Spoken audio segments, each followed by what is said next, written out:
Hello and welcome to lesson 4 of our video tutorial series on the MT4 indicators. Here we will be discussing the Fibonacci retracement levels as a trading indicator. Before getting on with discussing how the Fibonacci retracement levels can be used as an indicator, let's understand what the Fibonacci number is and how these retracement levels were determined. Fibonacci is a mathematical sequence of numbers where every new number in the series is the sum of the preceding two numbers. The sequence thus becomes as shown: 0, 1, 1, 2, 3, 5, 8, 13 and so on. If you notice, here every number in the sequence is the sum of the previous two numbers. So while 3 is 1 plus 2, 5 is 2 plus 3, 13 is 5 plus 8, and so on. Fibonacci sequence also has a significant presence in explaining some of the various concepts in science, mathematics, nature, and art, and now also in trading. We will examine its use as a technical trade indicator. In trading, Fibonacci retracement levels are used as a technical tool for identifying the areas of support and resistances at key price levels. These key levels are also known as the Fibonacci retracement levels. The retracement levels are calculated using the set Fibonacci ratios of 23.6%, 38.2%, 50% retracement, 61.8%, and 100%. The Fibonacci ratios, also known as the golden ratios, were determined based on their repetition in the Fibonacci sequence of numbers. The ratio of consecutive Fibonacci numbers was found to converge to these retracement levels of 23.6%, 38.2%, and 61.2%. These are what we use in this indicator to calculate the price levels where the price value will most likely converge to or diverge from. So how are these golden ratios or the Fibonacci ratios determined? These ratios are found or calculated from the Fibonacci sequence itself. If you notice, the ratio of every number to the first number on its right in this sequence was found to be the same as 61.82%. This is one of the retracement levels that we use in this indicator. For example, 89 over 144 is 61.80. 55 over 89 also comes out to be equal to 61.82, and so on. Similarly, the ratio of each number in this sequence to the second number on its right was found to converge to 38.2%. This is another retracement level used in this indicator. For example, 21 over 55 converges to 38.2%. Similarly, 34 over 89 converges to 38.2%, and so on. And finally, the ratio of each number in the sequence to the third number on its right was found to converge to 23.6%. So 21 over 89 was somewhere around 23.595, which is almost equal to 23.6%. 34 over 144 was again found to be equal to 23.6%, and so on. So this is how, based on the ratios of each number in the Fibonacci sequence, the Fibonacci retracement levels were determined based on the repetition of the golden ratios or the Fibonacci ratios. Now that we know how the retracement levels are determined, we shall see how to apply these levels onto the chart. The Fibonacci retracement levels are created between two extreme points of a price range. The starting extreme point is set at 0%, and the second extreme point is the 100% level.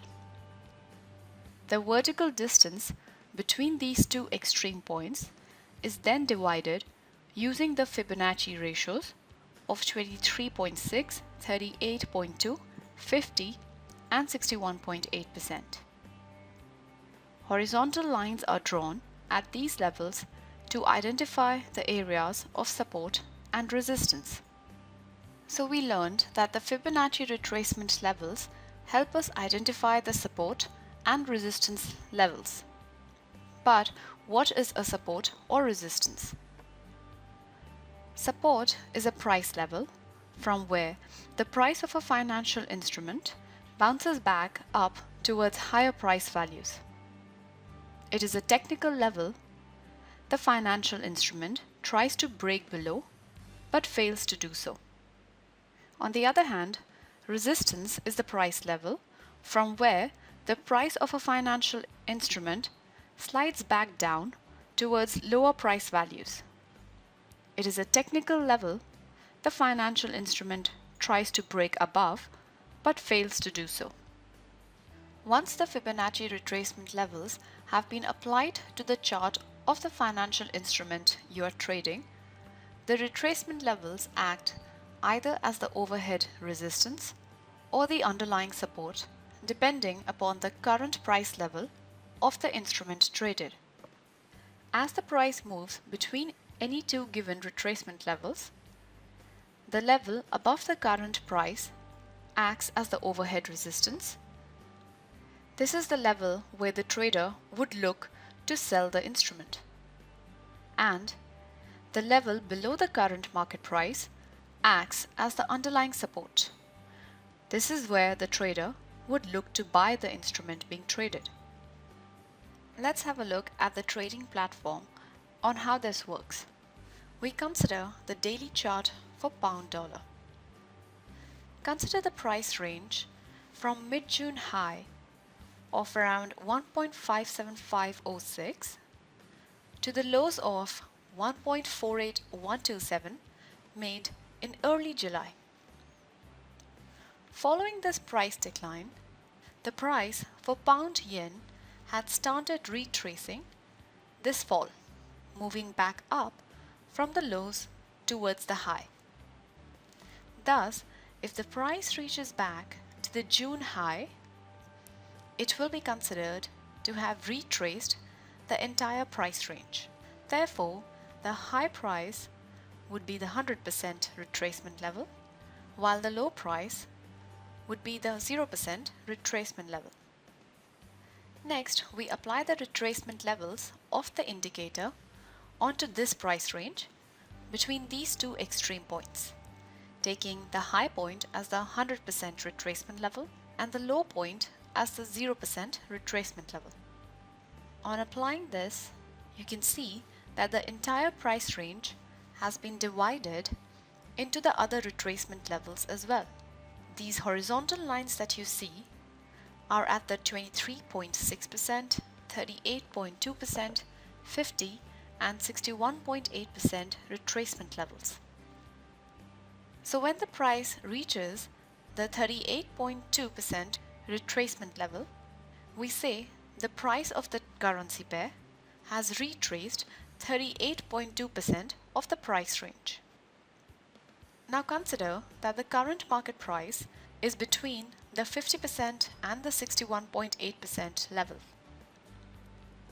Here, the 50% level will act as the underlying support, while the 61.8% level will act as the overhead resistance. So a trader would consider buying the currency pair when it is close to the 50% level, with the immediate target at the 61.8 level price.